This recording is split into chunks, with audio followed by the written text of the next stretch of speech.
प्यारे परीक्षार्थियों, आप सभी का स्वागत है टीचिंग परीक्षा पर। मैं कुलदीप सर आप सभी का फिर से एक बार वेलकम करता हूं, गुड आफ्टरनून करता हूं। बहुत बढ़िया मौसम है और इसी मौसम में जो आजादी का दिन है उसका स्पेशल डिस्काउंट आप सभी के लिए हमने बढ़ा दिया है, क्योंकि सभी लोग बच्चे बोल रहे कि सर कुछ दिनों के लिए और डिस्काउंट दे दीजिए, हमें भी कोर्स परचेस करना है। कुछ टेक्निकल प्रॉब्लम की वजह से उन्होंने कोर्स परचेस नहीं किए थे, तो 50% का जो भी कोर्स रहेगा वो और बढ़ा दिए गए हैं आज के लिए। और उसका कूपन कोड है इंडिया 2024। डाल दीजिए और जल्दी से जो है कूपन कोड के साथ कोर्स परचेस कर दीजिए। अब इसमें आपको क्या क्या मिलने वाला है ये भी बता दूं एक बार। यहाँ पे आपको live recorded classes, chapter wise PDF, chapter wise MCQ test, 50 MCQ test, उसके साथ conceptual animated videos, bilingual content, YT classes, audio book, Bihar के एचडी मैथ, बाद में एनसीईआरटी और एनसीईआरटी के जितने भी ई बुक्स है ये सभी कुछ मिल रहा है। साथ में इस कोर्स में हमने कुछ और ऐड कर दिया है, अगर आप लेना चाहो तो जल्दी से खरीद लो, क्योंकि लगभग 5,000 का कोर्स आपको बहुत कम प्राइस में, 2,000 के भी कम प्राइस में मिलने वाला है। वहां पे आपको रैंक बूस्टर सीरीज जो लगभग 600 रुपए की है वो भी फ्री में मिल जाएगी। जो एनसीईआरटी की डू यू नो वाली सीरीज जो हम लॉन्च करने वाले हैं जो 99 रुपीज की, वो भी फ्री मिलेंगी। उसके बाद infographics, test, mind maths, premium BPSC book, BPSC TRE के जो 65 सोल्ड पीवाईक्यू पेपर्स रहेंगे वो भी आपको पूरा फ्री में दे देंगे। माने कि 2,000 के कम प्राइस में लगभग 5,000 का जो है वो पूरा का पूरा मटेरियल आपको मिलने वाला है।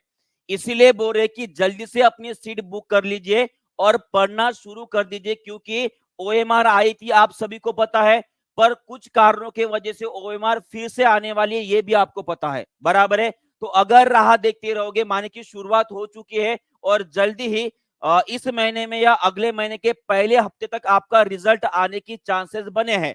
ठीक है, अगर वैसा होता है तो भाई साहब आप पीछे रह जाओगे, पीछे रह जाओगे बाकी लोगों के तुलना में, जिन्होंने लगभग 5-6 हजार लोगों ने कोर्सेस लिए भाई साहब, उन सभी के पीछे रह जाओगे। तो इसीलिए बोल रहा हूं जल्दी से कोर्सेस परचेस कर लीजिए और अपनी पढ़ाई शुरू कर दीजिए। ठीक है, तो चलिए शुरुआत करते हैं आज के पहले क्वेश्चन के साथ। ये दमदार क्वेश्चन आप सभी के लिए ये रहा, सभी लोग इसका आंसर करेंगे। जल्दी से बताइए इसका आंसर क्या रहेगा। क्वेश्चन सबको दिखाई दे रहा है जी? चलिए इसका आंसर करेंगे सभी लोग। चलिए बताइए इसका आंसर क्या रहने वाला है। सभी बच्चे जो जुड़े हैं एक बार लाइक और शेयर भी कर देंगे ताकि और बच्चों तक हम पहुंच पाए। बहुत बढ़िया, चलिए बताइए इसका आंसर क्या रहेगा। यहां पे बोला गया है निम्नलिखित में से कौन सा पदार्थ एक इलेक्ट्रिक हीटर के कॉइल बनाने के लिए सबसे उपयुक्त रहेगा। माने कि अगर मैं इलेक्ट्रिकल हीटर की कॉइल बना रहा हूं तो उसमें ऐसी कौन सी विशेषता उसमें रहनी चाहिए ताकि मैं इसे इलेक्ट्रिकल हीटर करके मैं इस्तेमाल करूं। यहाँ पे बोला गया है W इज इक्वल टू क्या बोला है, क्या उसका गलनांक कम होना चाहिए, प्रतिरोध कम होना चाहिए। X के लिए लो और हाई दिया है, Y के लिए हाई और लो दिया है, और Z के लिए दिया है हाई और हाई। माने कि उसका मेल्टिंग पॉइंट माने कि गलनांक क्या रहना चाहिए और प्रतिरोध क्या रहना चाहिए। आप सभी को पता है, सभी लोग मुझे आंसर करेंगे इस इलेक्ट्रिक हीटर में हम किसकी कॉइल इस्तेमाल करते हैं। किसकी कॉइल इस्तेमाल करते हैं? वो होती है आपकी नाइक्रोम की। किसकी? नाइक्रोम की। सभी लोग कमेंट बॉक्स में लिखेंगे क्या इस्तेमाल करते हैं, नाइक्रोम इस्तेमाल करते हैं।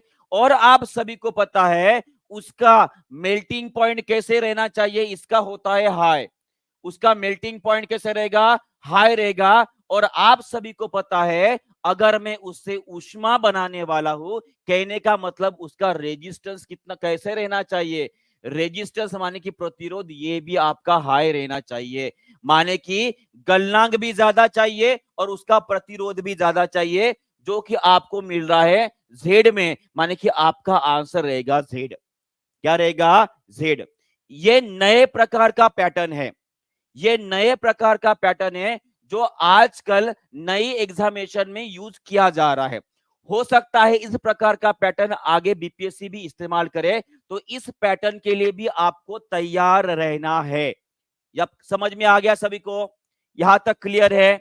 चलिए बहुत बढ़िया, यहां तक क्लियर हो गया है। तो सभी लोग मुझे ये भी बताएंगे कि ये इलेक्ट्रिक हीटर जो है ये कौन से सिद्धांत के ऊपर काम करता है, इसका सिद्धांत क्या होता है। चलिए बताइए, सभी लोग आंसर करेंगे।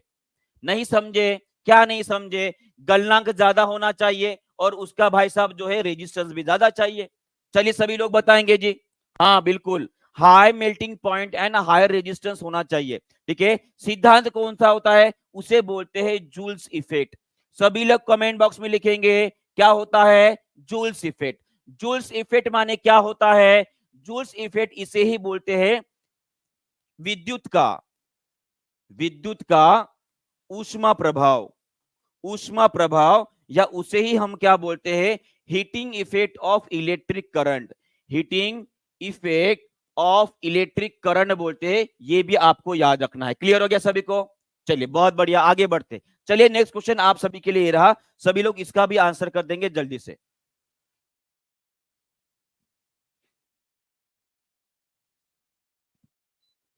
सभी लोग आंसर करेंगे, कोई भी पीछे नहीं रहेगा, कोई भी पीछे नहीं रहेगा। ये दौड़ हमें रैंक में लाने के लिए हम कर रहे हैं। हम मेहनत करें तो आपको भी मेहनत करना ही है। ठीक है, इसका आंसर करेंगे। यहाँ पे पूछा गया है कि जो बाष्पीकरण का जो दर होता है, इवेपोरेशन रेट जो होता है, वो कौन से चीजों के ऊपर निर्भर है, कौन सी कंडीशन रहेगी वहां पे। क्या ह्यूमिडिटी के ऊपर रहेगी, क्या उसका रेट जो है ज्यादा रहता है तो किसके ऊपर इंक्रीज बोला गया यहाँ पे, मान के अगर बढ़ रहा है, क्या वो ह्यूमिडिटी बढ़ने से बढ़ता है, क्या वो विंड स्पीड बढ़ने से बढ़ता है, क्या वो टेम्परेचर कम होने की वजह से बढ़ता है, या सरफेस एरिया कम होने की वजह से बढ़ता है। सभी लोग आंसर करेंगे और सभी ने सही उत्तर दिया है जी। सभी ने उत्तर दिया है इंक्रीज इन विंड स्पीड, माने कि हवा की गति बढ़ने से आपकी जो इवेपोरेशन का रेट होता है बाष्पीकरण का, वो भी बढ़ जाता है। यहाँ पे इंक्रीज बोला गया है, यहाँ पे डिक्रीज होना चाहिए, यहाँ पे वृद्धि बोला गया है, यहाँ पे कम होना चाहिए। उसी तरह से तापमान अगर बढ़ता है, टेम्परेचर बढ़ता है, तो आपका इवेपोरेशन रेट बढ़ेगा। उसी तरह से सरफेस एरिया भी आपका बढ़ना चाहिए। अब सरफेस एरिया को कैसे डिफाइन करेंगे, जस्ट एग्जांपल लीजिए। मैंने क्या किया, अब एक कपड़े धोए, कपड़े धोने के बाद ऐसे ही मैंने रख दिया, नीचे रख दिया। अब मुझे बताइए, उसे अगर मैं फैला के नहीं रखूंगा तो क्या कपड़े जल्दी सूखने वाले हैं जी? नहीं सूखेंगे ना। तो आपको उसको फैला के टांग के रखना पड़ेगा। मान के आपने क्या किया, उसका सरफेस एरिया बढ़ाया है। ये सबको समझ में आ गया है? सबको समझ में आ गया है? और जिनको कोई भी कोर्स परचेस करने में दिक्कत हो रही है, तो नीचे में जो है एक नंबर चल रहा है 7611101101, और उसके बाद बाकी के भी नंबर आ रहे हैं। वहां पे आप कॉल कर कर किसी भी कोर्स के बारे में इंक्वायरी कर सकते हैं। अगर कॉल नहीं उठाते हैं कोई, तो आपको व्हाट्सएप पे मैसेज डाल देना है। ठीक है, आपको आंसर मिल जाएगा। क्लियर है? यह आपको समझ में आ गया है? चलिए आगे बढ़ते हैं। उसके बाद ये क्वेश्चन आप सभी के लिए, चलिए बताइए। An electric motor is the device, electric motor एक ऐसा डिवाइस है, वो क्या करता है, माने कि कौन सी ऊर्जा में परिवर्तित करता है। मैं बता रहा हूं, law of conservation of energy, law of conservation of energy के ऊपर पक्का एक हाथ क्वेश्चन आने वाला है।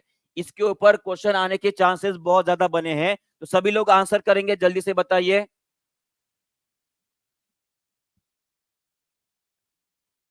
हाँ, अगर किसी का कॉल नहीं उठा रहे तो मैं वही बोल रहा हूं कि आपको व्हाट्सएप मैसेज करना है। ठीक है,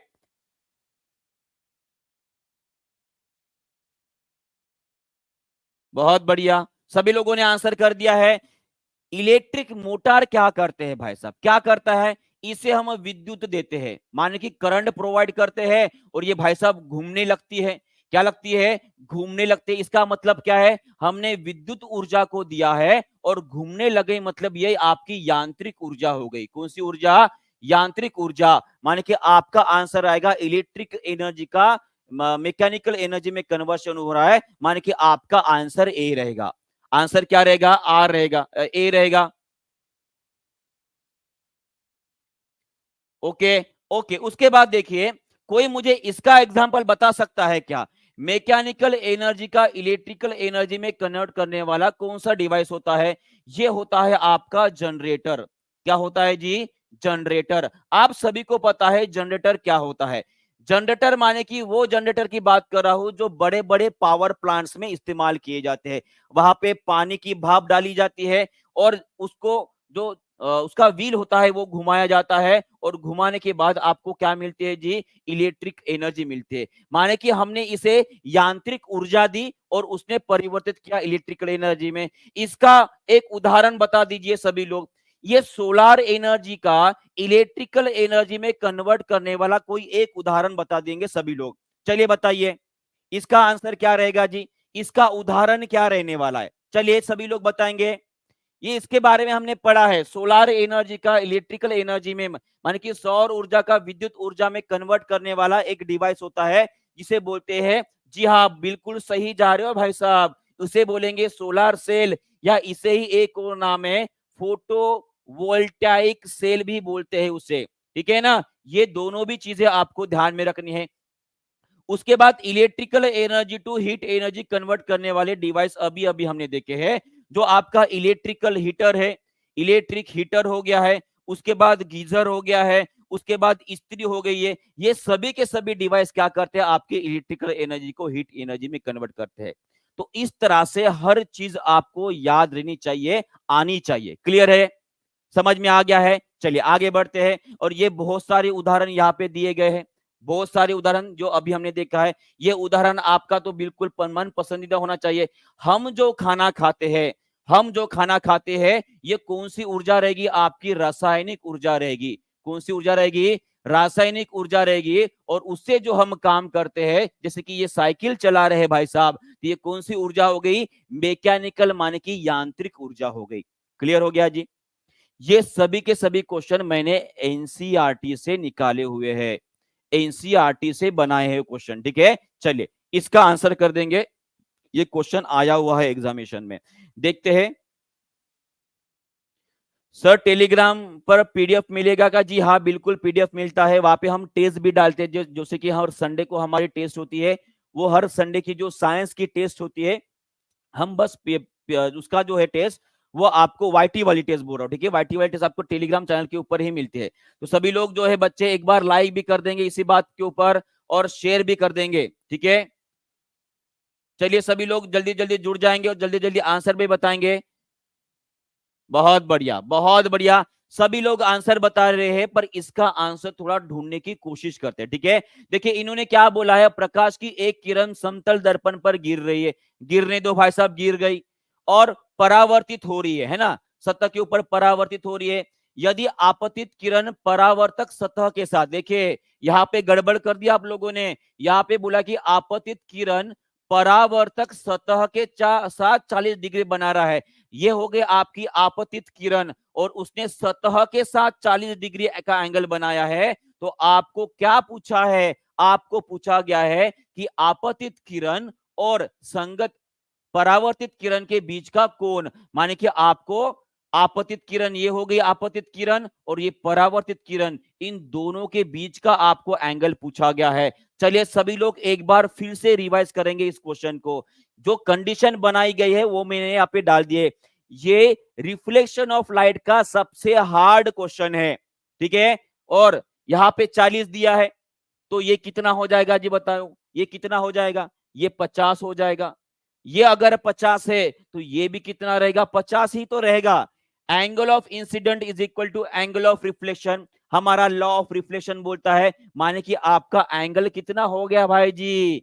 100 डिग्री आंसर आना चाहिए। और मुझे देखना है कि किन किन लोगों ने भाई साहब 100 डिग्री का आंसर क्लिक किए थे। चलिए सभी लोग एक बार हाथ ऊपर कर दे के मुझे बताएंगे कि किन किन लोगों ने 100 डिग्री आंसर क्लिक किए थे।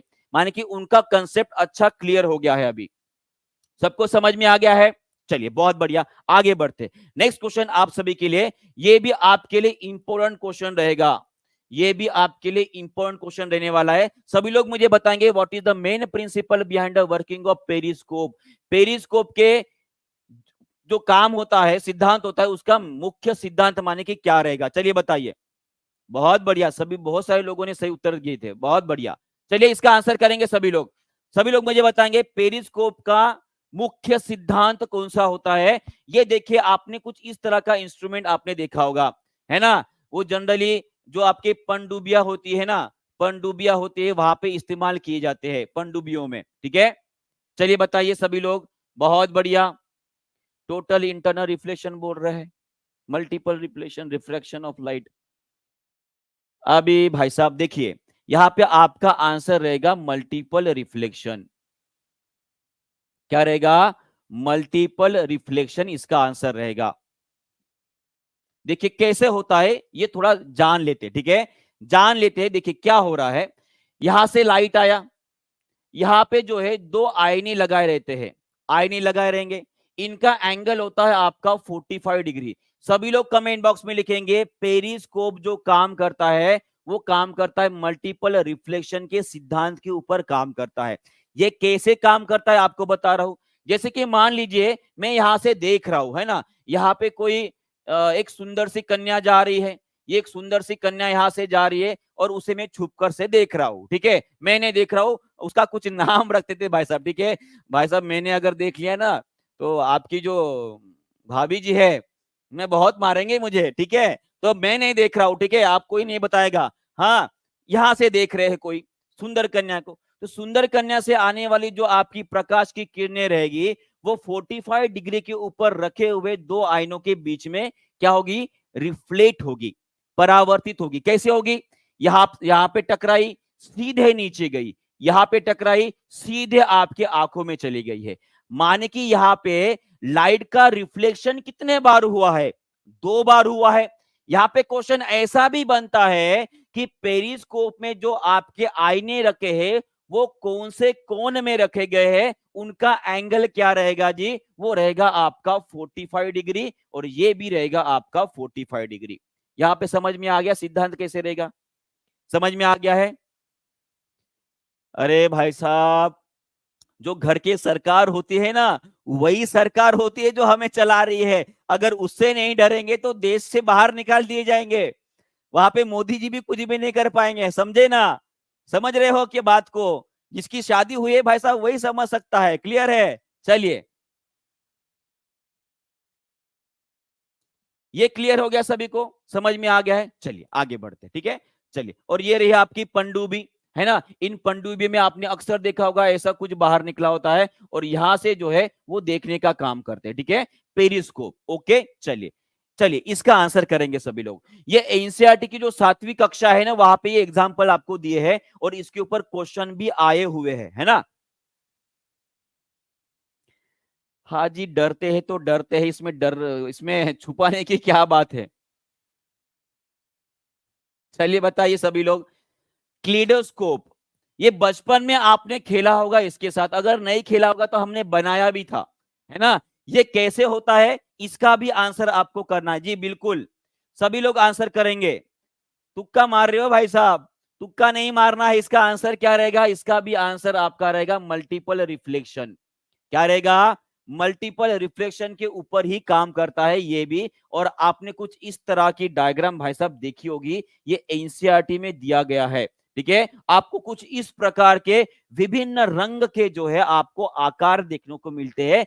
ये है आपका क्लीडोस्कोप। एक जनरली दूरबीन के जैसे होता है, दूरबीन के जैसे होता है। जैसे ही आप किसी चीज को देखने की कोशिश करते हो तो वहां पे बहुत सारे आईने अंदर लगाए होते हैं और उस आईनों में से मल्टीपल रिफ्लेक्शन होता है लाइट का, और भाई साहब ये आपको दिखाई देता है बहुत बढ़िया चीज, है ना। उसे ही बोलेंगे हम क्लीडोस्कोप। माने कि इसका सिद्धांत कौन सा है जी? Multiple reflection. माने कि एकाधिक प्रतिबिंब बनाने वाला वो एक इंस्ट्रूमेंट होता है। एक से अधिक प्रतिबिंब बनते हैं।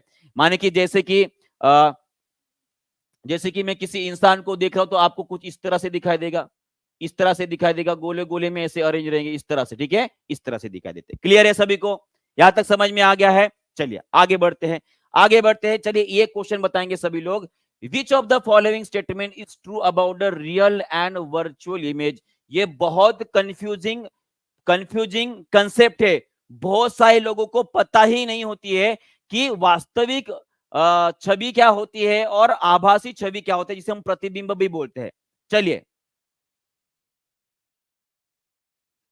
नहीं डरते हैं सर जी क्योंकि शादी ही नहीं हुई है। चलिए कोई बात नहीं है, एक ना एक दिन तो लड्डू खाना ही पड़ेगा ना आपको।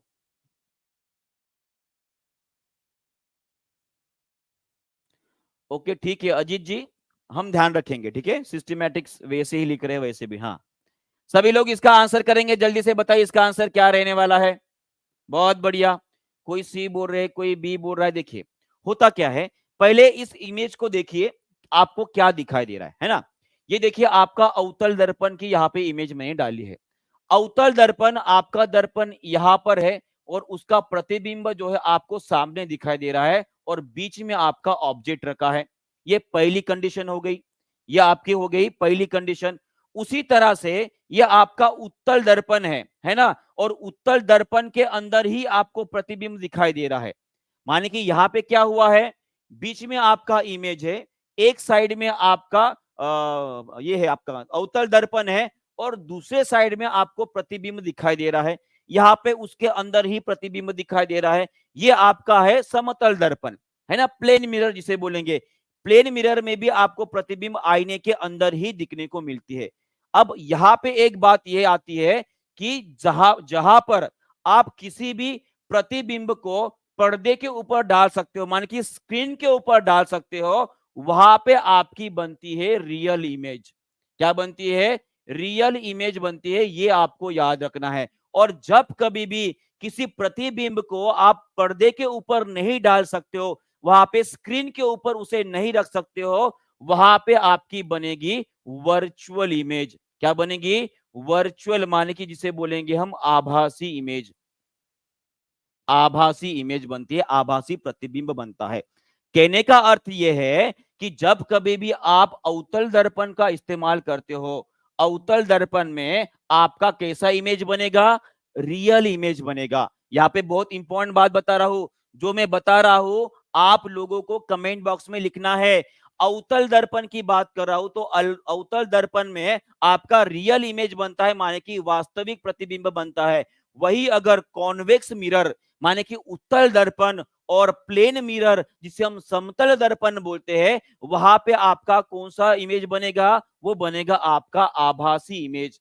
क्या बनेगा, आभासी इमेज। सबको समझ में आ गया है जी? ये अगर क्लियर हो गया है तो यहां पे आप बता सकते हो कि आंसर क्या रहेगा। आंसर क्या रहेगा, चलिए बताइए सभी लोग। बहुत बढ़िया, हाँ, चलिए सभी लोग आंसर करेंगे। देखिए यहाँ पे क्या ऑप्शन दिए गए हैं, real image can be projected on the screen but a virtual image can not. ये यही तो आपका आंसर रहेगा, यही तो आपका आंसर रहेगा। क्या बोला गया है कि जो वास्तविक प्रतिबिंब होता है उसे हम स्क्रीन के ऊपर दिखा सकते हैं, है ना, पर जो वर्चुअल इमेज होती है वो हम नहीं दिखा सकते। और वही मैंने आपको अभी बताया है, वही मैंने अभी आपको वही बताया है कि वास्तविक इमेज हम पर्दे के ऊपर दिखा सकते हैं, स्क्रीन के ऊपर दिखा सकते हैं, पर वर्चुअल इमेज नहीं दिखा पाते हैं। क्लियर हो गया यहाँ पे, क्लियर हो गया यहाँ पे, बहुत बढ़िया, ठीक है। चलिए आगे बढ़ते हैं, ये आपको समझ में आ गया, ये एनसीईआरटी में आपके दिए बहुत अच्छे से लिखा गया वहां पे, ठीक है।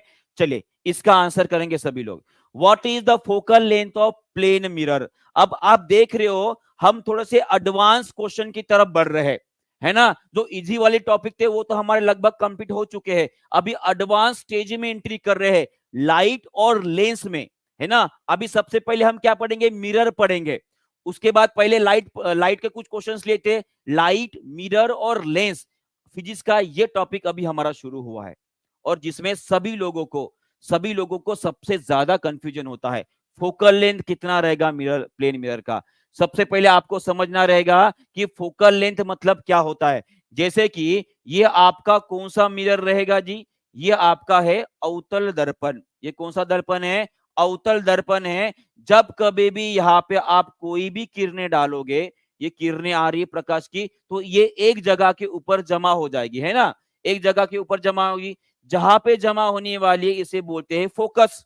क्या बोलते हैं, फोकस। और यहाँ पे रहेगा आपका पोल वाला पॉइंट, माने कि इन दोनों के बीच का जो दूरी रहेगा इसे बोलते हैं हम फोकल लेंथ। क्या बोलते हैं, फोकल लेंथ बोलते हैं। अब प्लेन मिरर में क्या होता है, सभी लोग ध्यान देंगे। जैसे कि ये आपका प्लेन मिरर हो गया है ना। अब मुझे बताइए अगर कोई किरण ऐसे आई, टकराई और ये ऐसे ही वापस चली जाएगी, आई, टकराई और वापस चली गई, ये कहां पर जाके मिलने वाले हैं जी, कहां पर जाके मिलेंगे? ये जाके मिलेंगे आपके इन्फिनिटी के ऊपर, अनंत के ऊपर। माने कि वहां पे कहीं तो भी जाके मिलेंगे और यहां से लेकर वहां तक दूरी जो रहेगी उसे बोलेंगे हम फोकल लेंथ।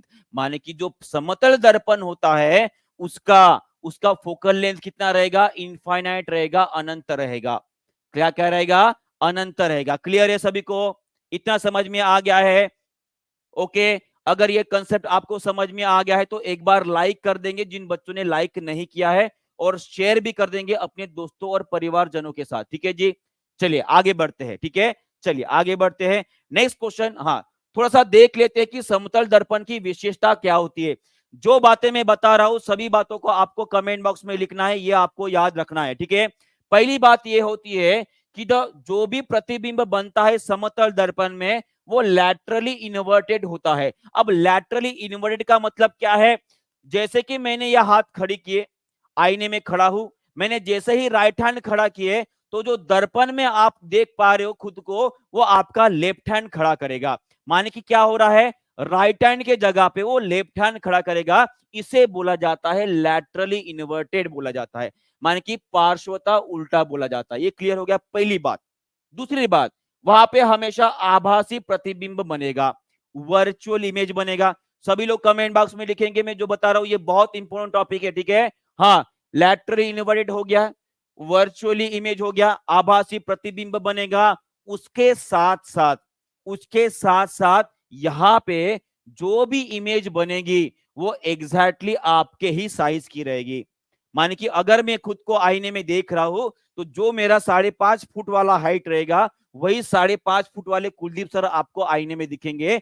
माने कि साइज ऑफ इमेज जो रहेगा वो कैसे रहेगा? समान रहेगा। कैसे रहेगा? समान रहेगा। क्लियर है?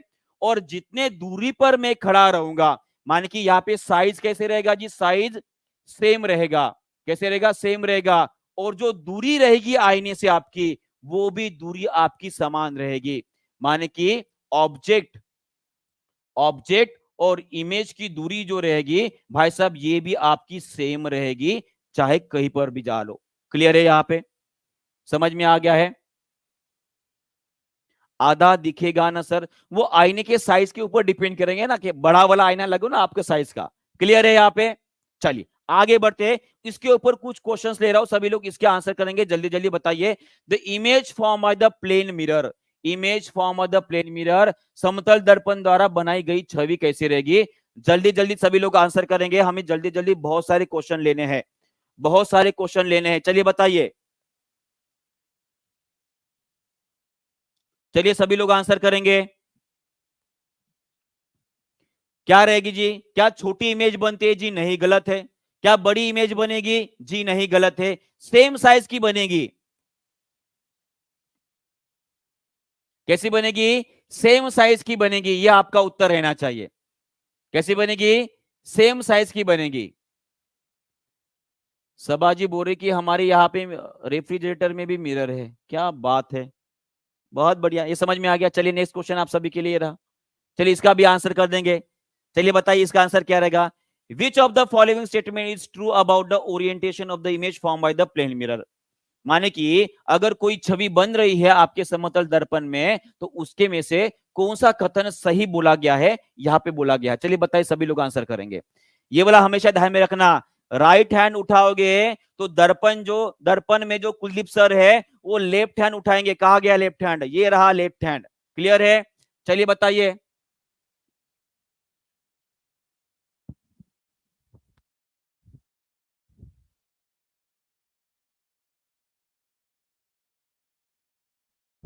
क्लियर है जी?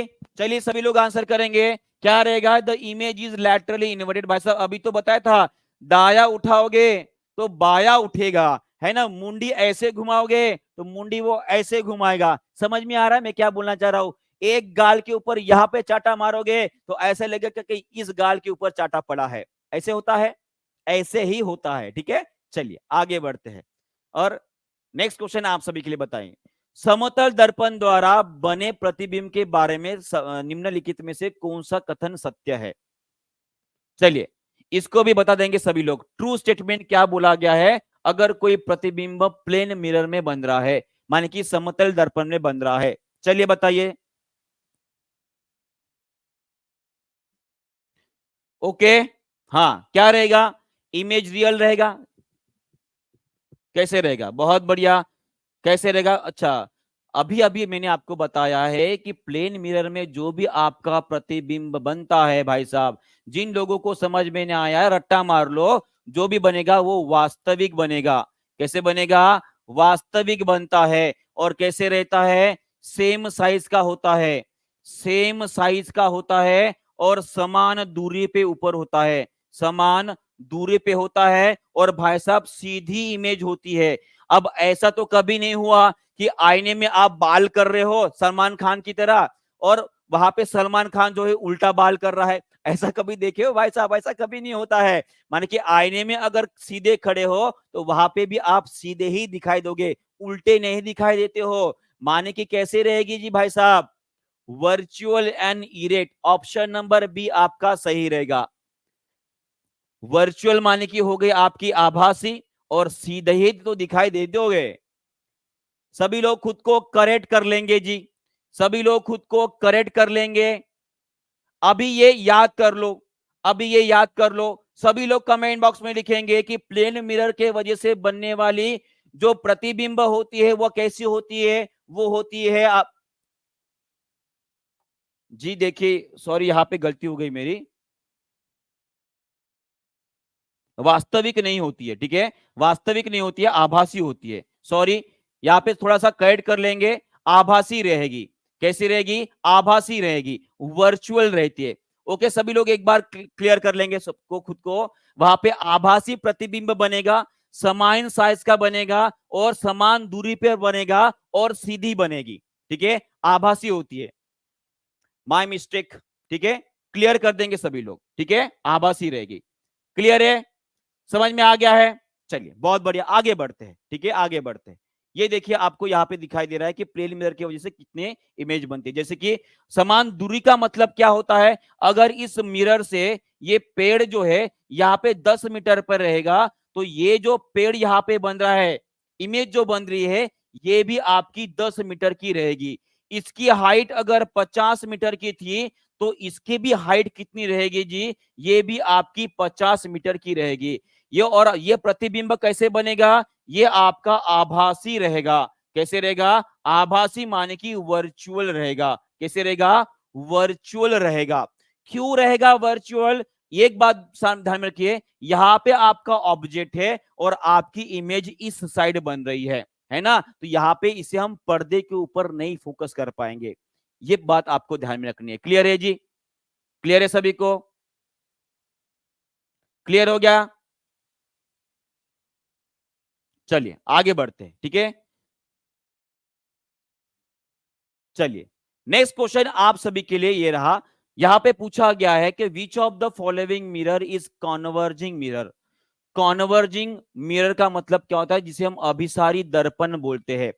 अभिसारी दर्पण कौन सा होता है, चलिए बताइए सभी लोग, इसका आंसर आप सभी को पता रहना चाहिए। देखिए 3 प्रकार के दर्पण होते हैं, एक होता है प्लेन मिरर, एक होता है प्लेन मिरर जिसे हम समतल दर्पण बोलते हैं। ये इस तरह का होता है, यहाँ पे किरणें पड़ेगी और इस तरह से जाएगी, या यहाँ पे किरणें पड़ेगी इस तरह से वापस चली जाएगी। दूसरा होता है आपका कॉनकेव मिरर, दूसरा होता है आपका कॉनकेव जिसे हम अवतल दर्पण बोलते हैं। क्या बोलते हैं, अवतल दर्पण बोलते हैं। अवतल दर्पण में आप सभी को पता है ये कुछ इस तरह से होता है, इस तरह से होता है। यहां पे अगर किरणें पड़ेगी तो भाई साहब वो एक जगह के ऊपर जमा हो जाती है, माने कि ये कौन से टाइप का है, ये आपके कॉन्वर्जिंग टाइप का है। माने कि कौन सा है जी, ये आपका अभिसारी रहेगा। और उसी तरह से मैं अगर कॉन्वेक्स की बात करूं, कॉन्वेक्स जिसे हम बोलते हैं उत्तल दर्पण, क्या बोलते हैं, उत्तल दर्पण, ये कुछ इस तरह से होता है, ठीक है, इस तरह से होता है। और यहाँ पे जो किरणें पड़ रही है इस तरह से, किरणें गिरेगी और भाई साहब दूर चली जाएगी, गिरेगी दूर चली जाएगी। तो जो आपका उत्तल दर्पण होता है इसकी विशेषता ये होती है कि ये डाइवर्जिंग होता है। कैसे होता है, डाइवर्जिंग। डाइवर्जिंग का मतलब क्या होता है, किरणों को दूर भेजना। वो एक जगह के ऊपर जमा कर रहा है क्या, नहीं, वो हमेशा दूर भेजेगा, उसे बोलेंगे हम उत्तल दर्पण। क्या बोलेंगे, उत्तल दर्पण। क्लियर हो गया जी, मैं एक एक चीज पढ़ा रहा हूं अच्छे से, हाँ, मैं एकदम हाई लेवल पे नहीं जा, फिलहाल बेसिक क्वेश्चन ले रहा हूं, उसके बाद थोड़ा सा डीप में जाएंगे कल। क्लियर है? यहाँ पे बेसिक क्वेश्चन, कॉन्वर्जिंग कौन सा है, डाइवर्जिंग कौन सा है, ये आपको याद रखना है। कॉन्वर्जिंग कौन सा रहेगा? वो रहेगा आपका कॉनकेव मिरर। यहाँ पे मिरर की बात हो रही है, दर्पण की बात हो रही है। और ये हो गया आपका कॉन्वेक्स मिरर, उत्तल दर्पण, ये रहेगा आपका डाइवर्जिंग। तो यहाँ पे आपका आंसर क्या आना चाहिए? कॉनकेव मिरर आपका आंसर रहेगा, अवतल दर्पण। क्लियर है जी? समझ में आ गया है? बहुत बढ़िया, चलिए आगे बढ़ते हैं। हाँ, इसका आंसर करेंगे सभी लोग, ठीक है। मिरर के ऊपर कुछ बेसिक क्वेश्चन हमने देख लिए है, फिर आगे इसके एडवांस क्वेश्चन लेके आऊंगा। तब तक इसका आंसर करेंगे सभी लोग, ये इंपॉर्टेंट टॉपिक रहेगा सभी के लिए। बताइए, primary function of heparin in human body. हमारे शरीर में हिप्यारिन नाम का एक जो है केमिकल सीक्रेट होता है, एक रसायन निकलता है। उसका काम कौन सा होता है हमारे शरीर में? उसका काम कौन सा होता है हमारे शरीर में? बहुत बढ़िया, सभी लोगों ने आंसर कर दिया जी। इसका आंसर रहेगा to prevent the blood clotting. हमारे शरीर के अंदर वो रक्त का थक्का नहीं बनने देता है। और ये बहुत इंपॉर्टेंट बात है। अगर हमारे शरीर के अंदर रक्त का थक्का बन गया भाई साहब, तो आपको बता दूं, आपको हार्ट अटैक आ जाएगा। क्या आ जाएगा? हार्ट अटैक आ जाएगा। तो ये हिप्यारिन होता है। और हिप्यारिन कौन कहां से निकलता है, ये आपको याद रखना है। कहां से निकलेगा? हमारे लंग्स, लीवर सेल और जैसे ही ब्लड सेल्स होते हैं, यहाँ पे आपका हिप्यारिन बनता है। क्या बनता है? हिप्यारिन नाम का एक केमिकल बनता है, जो एंटी कोएगुलेंट होता है, माने कि थक्का विरोधी होता है। वो थक्का बनने नहीं देता है। अगर थक्के की बात आ रही है तो सभी लोग मुझे बताएंगे, ऐसा कौन सा विटामिन है जो भाई साहब रक्त का थक्का बनने में मदद करता है? रक्त का थक्का बनाने में मदद करता है। सभी लोग इसका आंसर करेंगे। चलिए सभी लोग आंसर करेंगे। बहुत बढ़िया, जल्दी जल्दी। ऐसा कौन सा विटामिन होता है जो रक्त का थक्का बनने में मदद करता है? बहुत बढ़िया, सभी ने आंसर दिया है। वो रहेगा आपका विटामिन के। क्या रहेगा? विटामिन के। बहुत बढ़िया, चलिए आगे बढ़ते हैं।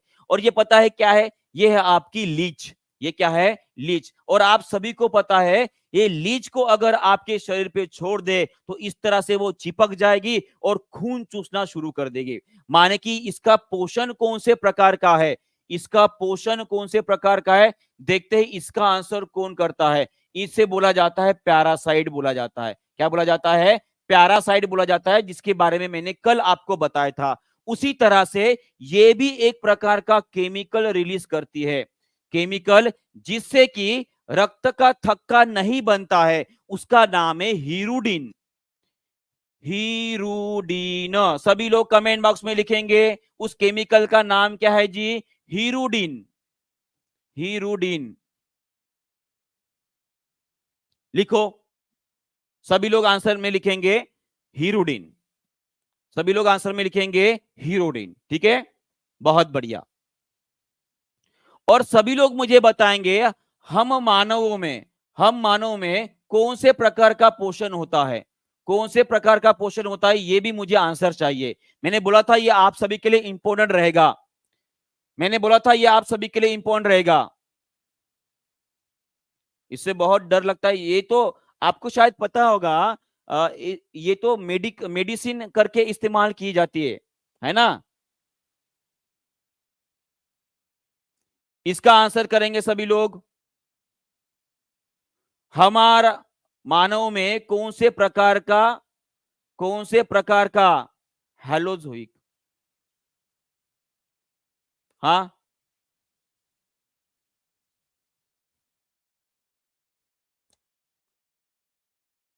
हाँ, होलोजोइक, अभी आंसर आया जी। होलोजोइक पोषण होता है, जो कि किसा प्रकार है? परपोषी का प्रकार है। एक प्रकार का, हम परपोषी तो है, उसमें भी होलोजोइक देखा था हमने कल, अगर आपको याद है। उसी तरह से जो है, यहाँ पे इंसानों के साथ साथ अमीबा भी आपको याद रखना है। अमीबा भी में कौन सा प्रकार का पोषण होता है? वो भी होता है आपका होलोजोइक। ये दो उदाहरण आपके एनसीईआरटी में दिए गए। फिर से बता रहा हूं, ये दोनों उदाहरण आपके एनसीईआरटी में दिए गए हैं, तो आपको याद ही रखना है। अमीबा और इंसानों को याद रखना है। क्लियर है यहाँ पे? चलिए आगे बढ़ते हैं। हाँ, आगे बढ़ते देखते इसका आंसर कौन करता है। विच of the following is the primary function of glucagon? Glucagon का मुख्य कार्य कौन सा होता है, प्राथमिक कार्य कौन सा है?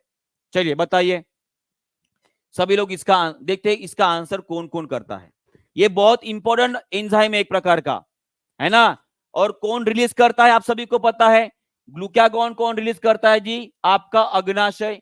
आपका अग्नाशय मान के जिसे हम क्या बोलेंगे जी, है ना, बिल्कुल। चलिए बताइए, बहुत बढ़िया। देखिए यहां पे कुछ लोग कंफ्यूज है ना, यहां पे कुछ लोग कंफ्यूज है, कोई बी बोल रहा है, कोई डी बोल रहा है। आपको बता दूं, ग्लूकागॉन के वजह से आपका ब्लड शुगर बढ़ता है। आपके ग्लूकागॉन के वजह से ब्लड शुगर बढ़ता है। यहाँ पे मैक्सिमम लोगों ने गलत आंसर दिया है, मैक्सिमम लोगों ने गलत आंसर दिया है। याद रखो भाई साहब, ग्लूकागॉन के वजह से ब्लड शुगर बढ़ेगा। और इंसुलिन के वजह से क्या होता है? इंसुलिन के वजह से आपका ब्लड शुगर कम होगा। ब्लड शुगर या ग्लूकोज बोलिए, शुगर क्या होगा? कम होगा। माने कि ये दोनों भी एंजाइम जो है एक दूसरे के अपोजिट काम कर रहे हैं, एक दूसरे के विरोधी है। अगर इंसुलिन निकला तो शुगर कम होगा, और वही ग्लूकागॉन निकला तो भाई साहब शुगर लेवल बढ़ेगा। क्या होगा? Sugar level. गई भैंस पानी में जी, बिल्कुल गई भैंस पानी में आपकी, ठीक है। हाँ, ग्लूकोज बढ़ेगा। अब देखते हैं इसका काम कैसे करता है। आप सभी को पता है, सभी लोग मुझे आंसर करेंगे, इंसुलिन कौन रिलीज करता है? पैंक्रियाज। कौन रिलीज करता है? पैंक्रियाज, जिसे हम बोलते हैं अग्नाशय। उसमें कुछ कोशिका होती है जिसका नाम मैंने बोला था बीटा सेल। सभी लोग कमेंट बॉक्स में लिखेंगे मैं जो जो बोल रहा हूं। इंसुलिन रिलीज करने वाले कोशिका का नाम है बीटा सेल। और वही इसी पैंक्रियाज में अल्फा सेल्स होती है। अल्फा सेल होती है, वो ग्लूकागॉन नाम का जो एंजाइम होता है वो निकालती है, ठीक है, हार्मोन निकालती है। हार्मोन ये निकल गया तो ये क्या करता है? आप सभी को पता है, हमारे खून में जो एक्स्ट्रा ग्लूकोज होता है या शुगर होता है ना, वो उसे स्टोर किया जाता है आपके लीवर में। कौन से रूप में स्टोर किया जाता है? ग्लाइकोजन के रूप में स्टोर किया जाता है। कौन से रूप में? ग्लाइकोजन के रूप में स्टोर किया जाता है। ये एक क्वेश्चन यहां पे बना। शुगर ग्लाइकोजन के रूप में स्टोर किया, स्टोर करने का काम कौन कर रहा है? ये भाई साहब इंसुलिन ही कर रहा है। कौन कर रहा है? इंसुलिन। अब ग्लूकागॉन जब रिलीज होगा तो ग्लूकागॉन आएगा लीवर के पास और बोलेगा कि मुझे शुगर दे दो। वो क्या बोलेगा? मुझे शुगर दे दो। तो वो उसे शुगर दे देगा और शुगर लेकर वो ब्लड में चले जाएगा। माने कि ये क्या करेगा? ये क्या करेगा? आपका जो ग्लाइकोजन है इसे कन्वर्ट करेगा शुगर में, ग्लाइकोजन को कन्वर्ट करेगा शुगर में। ये आपको याद रखना है। इतना समझ में आ गया है? क्लियर है? हो गया यहाँ पे कंसेप्ट? चलिए बहुत बढ़िया। इंसुलिन ग्लूकागॉन एक दूसरे के विरुद्ध काम करते हैं, ठीक है। चलिए आगे बढ़ते, इसका आंसर करेंगे सभी लोग। देखते हैं, जस्ट अभी अभी मैंने आपको बताया था। आगे क्वेश्चन है जी, आगे क्वेश्चन फिजिक्स और केमिस्ट्री के भी रहेंगे, ठीक है। सबसे ज्यादा क्वेश्चन जो हमें बायोलॉजी से आती है तो बायोलॉजी ज्यादा कवर करनी पड़ेगी, केमिस्ट्री सबसे कम आती है और फिजिक्स उसके बाद आती है, ठीक है। ये आपको याद रखना है। चलिए बताइए सभी लोग, इसका आंसर क्या रहेगा जल्दी जल्दी। और सभी लोग बच्चे जो है एक बार लाइक और शेयर भी कर देंगे अपने दोस्तों के साथ, ताकि मैक्सिमम बच्चे हम जोड़ पाएंगे। बहुत बढ़िया, बहुत बढ़िया। सभी लोग बोल रहे हैं बीटा सेल। अभी बताया भाई साहब, फिर भी बीटा पे आके रुक गए हो। अभी बताया आपको कि बीटा के ऊपर नहीं जाना है, ठीक है। बीटा सेल रिलीज करते हैं आपका इंसुलिन, इंसुलिन रिलीज करती है, ग्लूकागॉन रिलीज करती है आपकी अल्फा सेल्स। माने कि आपका आंसर रहेगा अल्फा, ठीक है, ग्लूकागॉन, ठीक है। ये आपको याद रखना है। क्लियर हो गया? क्लियर हो गया? चलिए आगे बढ़ते हैं, इसका आंसर कर देंगे सभी लोग। इसके बारे में भी हमने डिस्कस किया है भाई साहब। ट्रिटियम, है ना। ट्रिटियम को याद करो, हमने कहां पे देखा था? ट्रिटियम को याद करो, हमने कहां पर देखा था? चलिए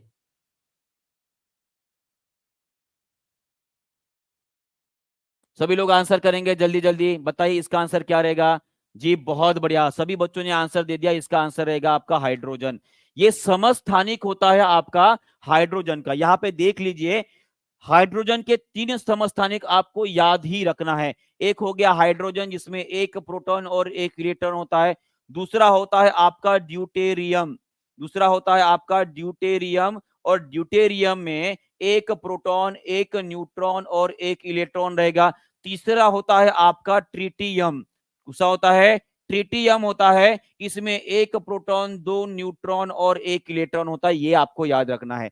और इन सभी जो समस्थानिक है आपके हाइड्रोजन की, उसमें से ये ट्रिटियम जो होता है, ये भाई साहब आपका रेडियो एक्टिव होता है। रेडियो एक्टिव होता है माने कि वो उसमें जो है प्रकाश किरणें बाहर निकलती है, अल्फा बीटा गामा नाम की। ये बात भी आपको ध्यान में रखना है। क्लियर हो गया है? यहाँ पे समझ में आ गया सबको मैं किसकी बात कर रहा हूं? ठीक है। और समस्थानिक में क्या होता है? समस्थानिक में अगर आप देख पा रहे हो, यहाँ पे नंबर ऑफ प्रोटॉन सेम होते हैं, मान कि यहाँ पे नंबर ऑफ प्रोटॉन क्या रहेंगे? सेम रहने वाले हैं। और इसी के वजह से जो समस्थानिक होते हैं, जो मैं बात बता रहा हूं बहुत इंपॉर्टेंट बात है, सभी लोग कमेंट बॉक्स में लिखने की कोशिश करेंगे। जो समस्थानिक माने कि आइसोटोप्स होते हैं, उनकी केमिकल प्रॉपर्टी समान होती है। केमिकल प्रॉपर्टी समान रहेगी और वही भौतिक माने कि जो फिजिकल प्रॉपर्टी रहेगी वो डिफरेंट रहेगी। यहाँ पे लिखा है समान रासायनिक गुण रहेंगे और भौतिक गुण अलग अलग रहेंगे। क्लियर हो गया? यहाँ पे क्लियर हो गया? कहने का मतलब होता है, यहां से एक बात आपको ध्यान में रखना है कि जो भी किसी भी किसी भी तत्व की किसी भी तत्व की जो आपकी केमिकल प्रॉपर्टीज होती है, केमिकल प्रॉपर्टीज माने कि जिसे हम रासायनिक गुण बोलेंगे, रासायनिक गुण बोलेंगे, वो किसके ऊपर डिपेंड करेंगे? ये डिपेंड करेंगे कि नंबर ऑफ प्रोटॉन कितने हैं उसमें। ये बात सभी लोग कमेंट बॉक्स में लिखेंगे और ये बहुत इंपॉर्टेंट बात है, इसके ऊपर अभी तक क्वेश्चन नहीं आया है। Most important question for all student. जो भी एग्जामिनेशन दीजिए वो अभी तक वहां पे क्वेश्चन ये नहीं पूछा गया है कि जो रासायनिक गुण होते हैं किसी भी तत्व के, वो किसके ऊपर निर्भर करते हैं? वो निर्भर करते हैं आपके नंबर ऑफ प्रोटॉन के ऊपर। किसके ऊपर? नंबर ऑफ प्रोटॉन के ऊपर। क्लियर है? यहाँ पे समझ में आ गया है? चलिए आगे बढ़ते हैं। ठीक है, चलिए इसका आंसर करेंगे सभी लोग। देखते हैं इसका आंसर कौन करता है। जल्दी जल्दी आंसर करेंगे। द नंबर ऑफ न्यूट्रॉन कितने रहेंगे? यहाँ पे परमाणु में न्यूट्रॉन की संख्या क्या रहेगी? और यह आपको परमाणु दिया गया है। क्या लिखा गया है? एक्स के ऊपर 23 और नीचे लिखा गया है 11। आप सभी को पता है ये रहेंगे आपके नंबर ऑफ प्रोटॉन। इसे क्या बोलते हैं? हम बोलते हैं परमाणु संख्या। क्या बोलते हैं? परमाणु संख्या माने कि क्या बोलेंगे? एटॉमिक नंबर बोलेंगे। बहुत बढ़िया, सभी लोगों ने आंसर दे दिया है। इसका आंसर आपका ये रहने वाला, निकालते हैं। ठीक है, और ये क्या रहेगा आपका? एटॉमिक मास जिसे बोलेंगे, क्या बोलेंगे? एटॉमिक मास बोलेंगे, माने कि परमाणु का द्रव्यमान। और ये होता है आपका प्रोटॉन प्लस न्यूट्रॉन। अब इसे अगर आप सॉल्व करोगे, proton plus neutron is equal to 23 है, 23 है। और यहाँ पे नंबर ऑफ प्रोटॉन कितने हैं? 11। 11 डाल दो, ये न्यूट्रॉन इज इक्वल टू 23। तो न्यूट्रॉन इज इक्वल टू कितने आएंगे? 23 माइनस 11 कर दो भाई साहब, आ जाएंगे आपके 12। कितने आ गए? 12। सबका आ गया है आंसर? सबका आंसर आ गया है? चलिए बहुत बढ़िया, आपका आंसर आया ऑप्शन नंबर डी। क्या आया? ऑप्शन नंबर डी आया है। क्लियर है? क्लियर है? बहुत बढ़िया, चलिए आगे बढ़ते हैं। चलिए इसका आंसर करेंगे सभी लोग। What is the primary role of heavy water in nuclear power plant? ये हेवी वाटर क्या होता है? ये भारी पानी क्या होता है? चलिए देखते हैं, ये भी कंसेप्ट आप समझ ही लेंगे। ये भी कंसेप्ट आप समझ लीजिए। ये हो गए ना हमारे केमिस्ट्री के क्वेश्चन, यहाँ पे शुरू हो गए, है ना? सभी टाइप के क्वेश्चन लेता हूं, टेंशन नहीं लेना है। ठीक है, चलिए जल्दी जल्दी आंसर करेंगे सभी लोग। बहुत बढ़िया। यहाँ पे सोनू नहीं है, सोमू नहीं होता है यहाँ पे सब शेर और शेरनिया है। यहाँ पे सब लोग शेर और शेरनिया है। यहाँ पे सोनू का हम नहीं देखते हैं। बहुत बढ़िया। ये एक्ट्स एज ए मॉडरेटर। ये मॉडरेटर माने कि मध्यक क्या होता है जानते हैं, पर उसके पहले जानते हैं कि हेवी वाटर क्या होता है। हेवी वाटर क्या होता है, सभी लोग यहाँ पे ध्यान देंगे। आप सभी को पता है कि जो पानी का मॉलिक्यूल होता है उसका फार्मूला है H2O। क्या फार्मूला है? H2O। यहाँ पे आपको जो दिख रहा है वो है आपका हाइड्रोजन। ये कौन है आपका हाइड्रोजन। पर अगर मैं हेवी वाटर या भारी पानी की बात कर रहा हूं तो यहां पे आपको दिखा रहा है इसका फार्मूला D2O। ये D का क्या है, ये D यहां पर क्या है, ये D है आपका ड्यूटेरियम। ये कौन है आपका ड्यूटेरियम है। ये भी हाइड्रोजन का क्या है, एक आइसोटोप है। ये क्या है, हाइड्रोजन का आइसोटोप होता है और इसीलिए हम ड्यूटेरियम ऑक्साइड बोला जाता है। इसे क्या बोला जाता है, ड्यूटेरियम ऑक्साइड बोला जाता है। और उसे ही हम क्या बोलते हैं, हेवी वाटर बोलते हैं, भारी पानी बोलते हैं। यहाँ पे सबको समझ में आ गया है जी, यहाँ पे सबको समझ में आ गया भारी पानी क्या होता है और इसका काम कौन सा होता है, ये भी तो जानना जरूरी है। इसका काम ये है कि जो हम न्यूक्लियर रिएक्टर में, माने कि जो परमाणु पावर प्लांट्स होते हैं, जिसे हम एटॉमिक पावर प्लांट्स बोलते हैं ना, न्यूक्लियर पावर प्लांट जिसे बोलते हैं, वहां पे आप सभी को पता है वहां पे ऊर्जा बनती है।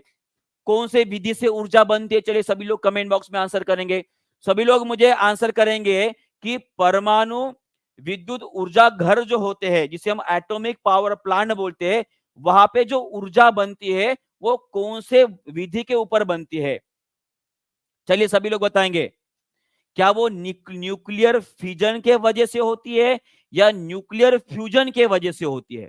आप सभी को पता है वहां पे यूरेनियम का 235 नाम का जो एलिमेंट है इसे इस्तेमाल किया जाता है और इसके ऊपर हम क्या डालते हैं, न्यूट्रॉन को डालते हैं और जैसे ही इसके ऊपर गोली मार दी भाई साहब तो यहाँ पे इसे ये टूट जाता है। ये क्या हो जाता है, टूट जाता है और उसे ही हम क्या बोलेंगे, न्यूक्लियर फिजन बोलेंगे। क्या बोलेंगे, फिजन, माने कि इसे बोलेंगे वो टूट रहा है।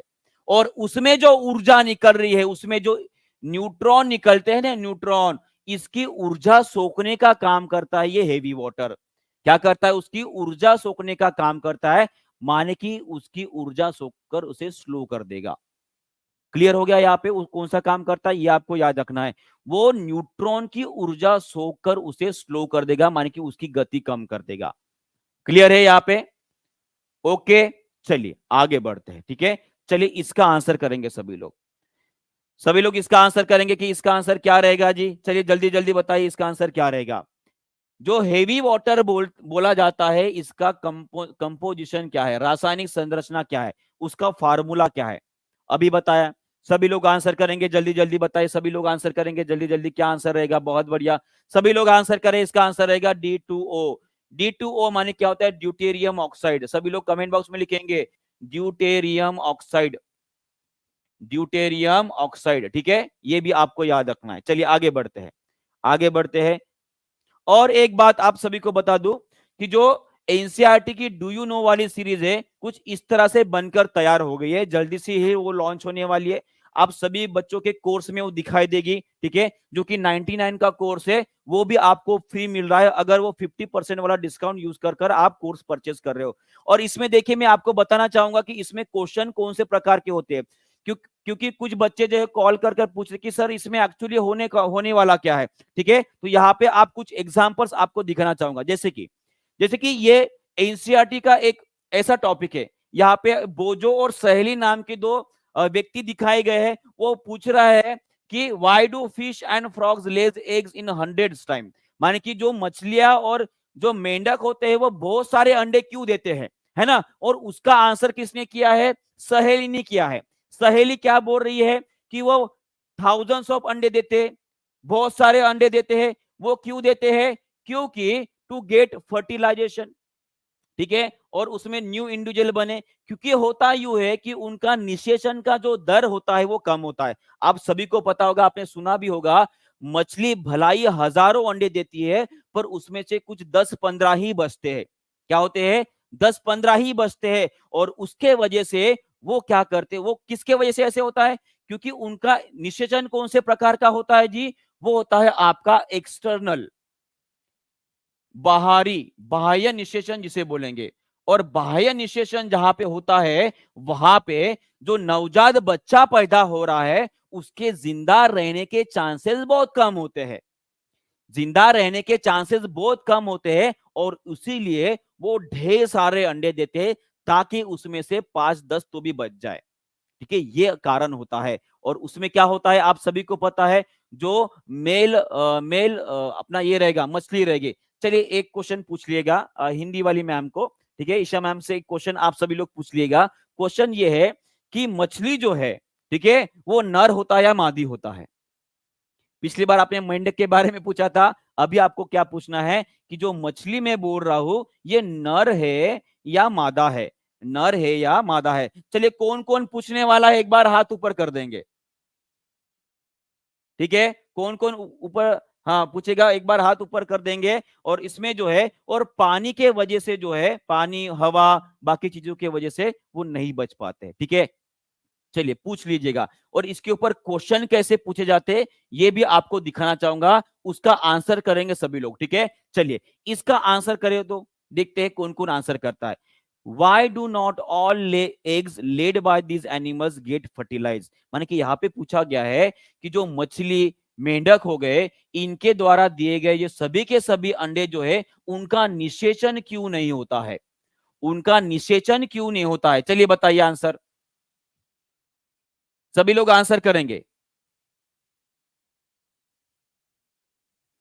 मछली अगर मादा है तो जो नर मछली रहेगी उसको क्या बोलेंगे? है ना, ऐसा कुछ क्वेश्चन बन जाएगा आपका। चलिए बताइए इसका आंसर क्या रहेगा।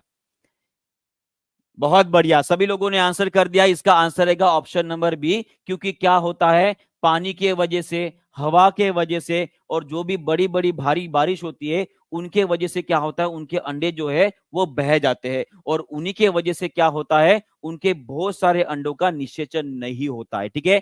समझ में आ गया ना, इस तरह के क्वेश्चन पूछे जा रहे हैं आपके उस टॉपिक में से, डू यू नो वाले, ठीक है। तो ये अभी आपके लिए इंपॉर्टेंट रहेगा। चलिए इसका भी आंसर कर देंगे, देखते हैं इसका आंसर क्या रहेगा। यहां पे पूछा गया है कि जो मछलियां मेंढक है वो लार्ज नंबर ऑफ अंडे और स्पर्म निकालते हैं, तो ये किसके वजह से, किसके लिए निकालते हैं, चलिए बताइए।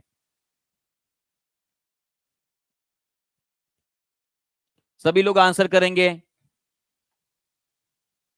जल्दी जल्दी आंसर करेंगे सभी लोग।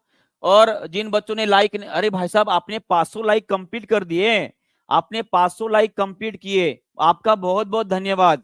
500 लाइक कंप्लीट हो चुके, आप सभी का धन्यवाद। अगली बार जब मैं संडे को टेस्ट लूंगा, ये आंकड़ा आपका 1000 का होना चाहिए, ठीक है। संडे को टेस्ट रहेगी अपनी, सबको पता है ना। जितने भी क्वेश्चन लिए हफ्ते भर में उन सभी को रिवाइज करूंगा मैं संडे के दिन, ठीक है। चलिए इसका आंसर कर देंगे, to increase the chances of fertilization, आपका पहला ही आंसर रहेगा।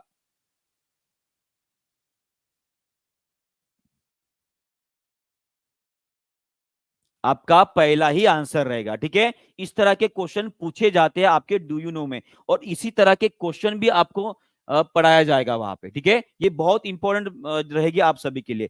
चलिए इसका आंसर कर देंगे सभी लोग, इसका आंसर क्या रहेगा, जल्दी जल्दी। उसके बाद हिंदी का लेक्चर शुरू होने वाला है, तो इसका आंसर करेंगे। इसके बारे में हमने कल पढ़ा था, सभी लोग मुझे बताएंगे कि इमली में कौन सा अम्ल पाया जाता है, इमली में कौन सा अम्ल पाया जाता है, चलिए बताइए। बहुत बढ़िया, सभी लोग आंसर कर रहे हैं। टार्टरिक, कौन सा होता है, टार्टरिक अम्ल होता है, बहुत बढ़िया, ठीक है। चलिए ये सभी को पता है। ये रही इमली, हाँ कितने दिन हो गए इमली नहीं खाए हैं, मुंह में पानी आ जाता है, ऐसा क्यों होता होगा? कोई बता सकता है कि जैसे ही इमली का नाम सुने भाई साहब मुंह में पानी आ जाता है? चलो इमली खा लियो, देखो कितनी टेस्टी लग रही है, इसका रंग भी देखिए कितना खिला खिला है ना। ऐसे लग रही कि ब्यूटी पार्लर से बस अभी अभी निकली है ना। चलिए कोई बात नहीं, इसका आंसर कर देंगे सभी लोग, चलिए इसका आंसर करेंगे, बताइए।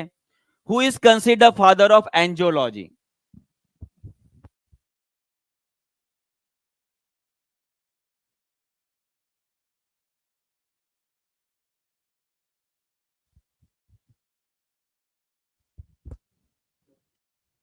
चलिए बताइए, who is consider the father of angiology?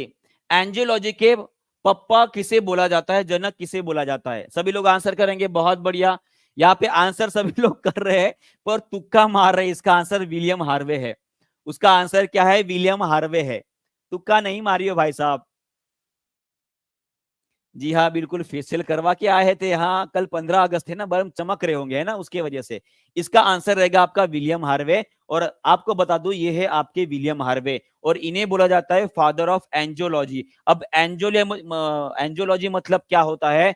Angiology का मतलब ये होता है जो ब्लड सर्कुलेशन सिस्टम होती है, ब्लड सर्कुलेटरी सिस्टम होती है, उसकी पढ़ाई करने का जो विज्ञान की शाखा है उसे बोला जाता है एंजियोलॉजी। क्या बोला जाता है? एंजियोलॉजी। और इन्हें सबसे पहले कि किसी भी जीव के अंदर कौन से प्रकार की उनका ब्लड सर्कुलेट होता है, ठीक है, वो बताया था इन्होंने, किन्होंने जी? विलियम हार्वे जी ने। इसलिए इन्हें बोला जाता है, एक और नाम है, इसे सर्कुलेटर भी बोला जाता है। इन्हें क्या बोला जाता है? सर्कुलेटर भी बोला जाता है। क्लियर है? क्लियर है? चलिए, और ये रहे आपके हिपोक्रेट्स। ये हिपोक्रेट्स माने क्या होता है? इनको बोला जाता है फादर ऑफ मेडिसिन। सभी लोग कमेंट बॉक्स में लिखेंगे जी, सभी लोग कमेंट बॉक्स में लिखेंगे को who is the father of medicine. जी, दवाई शास्त्र जो है, जिसके ऊपर अभी पूरी की पूरी दुनिया जिंदा जिंदी है भाई साहब, उनके जनक कौन है? उनके जनक है हिप्पोक्रेट्स। कौन है जी? हिप्पोक्रेट्स। ठीक है सर, कैसे कोर्स परचेस करें? सबसे पहले तो नीचे दिए जो नंबर चल रहा है उसके ऊपर आप कॉल कीजिएगा। अगर कॉल नहीं उठा रहे कोई या रिस्पॉन्स नहीं आ रहा है तो व्हाट्सएप नंबर भी है, व्हाट्सएप नंबर के ऊपर एक मैसेज डाल दीजिए भाई साहब, आपको कॉल तुरंत आ जाएगा। क्लियर है जी? चलिए, ये आपको समझ में आ गया है, इसका भी आंसर कर देंगे सभी लोग। चलिए बताइए, अगर मुझे गैस दी गई है तो उससे अगर मुझे लिक्विड बनाना है, माने कि कोई तरल चीज बनानी है, तो उसे मैं किस विधि से बना सकता हूं? चलिए बताइए, ये आंसर आपका क्वेश्चन आया हुआ है, हिंदी की क्लास चल रही है जी। अभी ये आखिरी का क्वेश्चन समझ लीजिए, उसके बाद मैं आपको होमवर्क दे दूंगा। चलिए बताइए इसका आंसर क्या रहेगा सभी बच्चे? जो कल हमने शपथ ली थी कि अगली बार 15 अगस्त में जो तिरंगा फड़केगा भाई साहब, उसके नीचे में सलामी देने वाला हो, तो सभी लोग सलामी देने के लिए तैयार रहेंगे और पूरे जोश से पढ़ने के तैयार रहेंगे। ठीक है, इसका आंसर करेंगे। इसका आंसर क्या रहेगा? चलिए, बहुत सारे लोगों ने बताया कि सर हम दाब घटाकर कर सकते हैं, दाब बढ़ाकर कर सकते हैं, ताप घटाकर भी कर सकते हैं। जी हाँ, ये दोनों से विद्या करते, माने कि आंसर आपका सी रहेगा। क्या रहेगा? ऑप्शन नंबर सी रहेगा। माने कि गैस का आपका तापमान अगर आप कम कर रहे हो तो आपको लिक्विड मिलेगा, जैसे कि पानी की भाप है, उसे ठंडा कर दो तो आपको पानी मिल जाएगा। और वैसे गैस को अगर आप दाब दे रहे हो, दाब बढ़ा रहे हो, तो उससे भी आपका लिक्विड बन जाएगा, तरल बन जाएगा। इसका एग्जाम्पल आपको बताता हूं। आपके घर में ये जो एलपीजी आ रहा है, इसका नाम क्या है? इसे बोला जाता है लिक्विड पेट्रोलियम गैस। क्या बोला जाता है? लिक्विड पेट्रोलियम गैस बोला जाता है। उसी तरह से गाड़ियों में अभी जो सीएनजी का इस्तेमाल किया जा रहा है, वो भी एक एग्जाम्पल है। आप सभी को पता है, इनको गैस को बहुत ज्यादा प्रेशर दिया जाता है और उससे वो लिक्विड में कन्वर्ट किए जाते हैं। उस विधि को बोला जाता है आपका गैस का द्रवीकरण। क्या बोला जाता है? गैस का द्रवीकरण, माने कि लिक्विफिकेशन ऑफ गैस बोला जाता है। सबको समझ में आ गया है? सबको समझ में आ गया है? तो एक क्वेश्चन आप सभी के लिए रहेगा, सभी लोग मुझे बताएंगे कि एलपीजी में कौन सी गैस होती है और उसी तरह से सीएनजी में कौन सी गैस होती है। इसे आप कमेंट बॉक्स में इसका आंसर लिखेंगे। ठीक है जी, तो इसी के साथ ये सेशन यहीं पे खत्म करते हैं। सभी लोग जो है, बच्चे जो है, हिंदी का क्लास करने जाएंगे और कल जो है और भी हमारा सेशन होने वाला है। ठीक है, चलिए, बहुत बहुत धन्यवाद। और इसका आंसर आप कमेंट बॉक्स में लिख दीजिएगा। ठीक है, चलिए, bye bye, God bless you all, thank you very much to all.